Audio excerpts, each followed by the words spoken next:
বাঁকুড়ায় নজর রাখতে হবে, কারণ বাঁকুড়ার খাতড়ায় আজ মুখ্যমন্ত্রীর প্রশাসনিক সভা। মুখ্যমন্ত্রী মমতা বন্দ্যোপাধ্যায়ের জঙ্গলমহল সফর, সেই জঙ্গলমহল সফরে আজ বাঁকুড়ার খাতড়ার সেই ছবি দেখব একবার।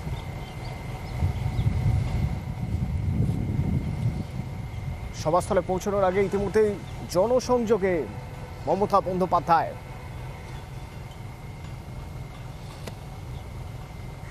যা একরকম সিগনেচার বলা যায় মমতা বন্দ্যোপাধ্যায়ের। যখনই কোনো জনসভা বা প্রশাসনিক সভায় যান, রাস্তা দিয়ে যখনই যাওয়ার সুযোগ হয়, চেষ্টা করেন জনসাধারণের সঙ্গে কথা বলার, জনসাধারণের সঙ্গে মিশে গিয়ে তাদের কি সমস্যা, তাদের কি অভাব অভিযোগ, সেগুলো শুনে নেওয়ার। তো সেরকমই এক ছবি দেখা যাচ্ছে। আবির প্রতিনিধি আমার সঙ্গে এখান থেকে রয়েছেন। আবির, কি দেখতে পাচ্ছ? দেখো যে বাঁকুড়ার খাতড়াতে প্রশাসনিক সভায় যোগ দেবেন হচ্ছে মমতা বন্দ্যোপাধ্যায়। প্রথমত হচ্ছে যে রাজ্য সরকারের তরফ থেকে যে বিভিন্ন প্রকল্পগুলো নেওয়া হচ্ছে, সেই প্রকল্প যাতে সবাই যাতে সেই সুফল পান, সেই সংক্রান্ত প্রচার অবশ্যই চলছে। এবং একই সঙ্গে হচ্ছে 100 দিনের কাজে যারা বঞ্চিত রয়েছেন, রাজ্য সরকারের তরফ থেকে তাদের অর্থ পরিষেবা তুলে দেওয়ার যে কাজ বা বকেয়া তার কাজও শুরু হয়ে গিয়েছে।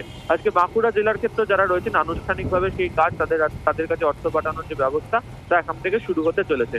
এর পাশাপাশি বাঁকুড়া বা জঙ্গলমহলে যে জায়গাতে তিনি আজকে সভা করতে চলেছেন রাজনৈতিকভাবে অত্যন্ত গুরুত্বপূর্ণ। তার কারণ এই জেলার যে দুই লোকসভা আসন বাঁকুড়া এবং বিষ্ণুপুর, দুটোতেই 2019-এ তৃণমূল কংগ্রেসের পরাজয় হয়েছিল।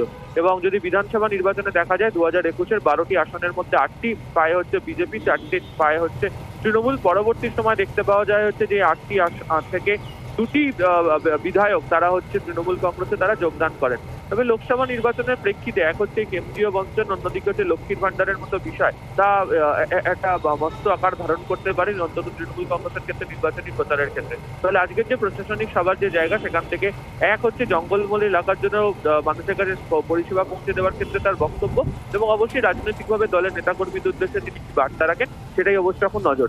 কিছুক্ষণ আগে তিনি খাতড়াতে হেলিপ্যাডে পৌঁছন, সেখান থেকে দেখা যায় যে প্রতিনিধিদের সাথে তিনি কথা বলেন। তিনি ইতিমধ্যেই সভা মঞ্চ যেখানে রয়েছে সেখানে এসে পৌঁছেছেন।